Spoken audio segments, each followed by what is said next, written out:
नमस्कार मित्रांनो, आपण इथं माहीमचा किल्ला बघायला आलेलो आहोत.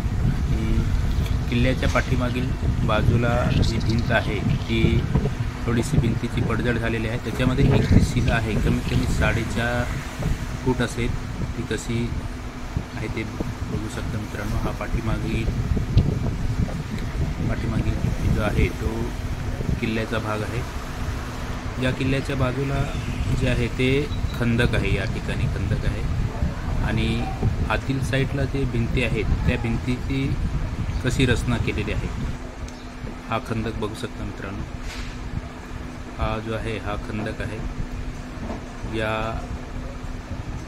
खंदकाचं म्हणजे महत्त्व आपल्याला माहितीच आहे. आणि त्यावेळेसचा जो हा आहे तो टेहळणी बुरुज आहे हा. आणि इथं हे आपण बघू शकता की जुन्या टायमाचं दरवाजा लॉकिंग सिस्टीम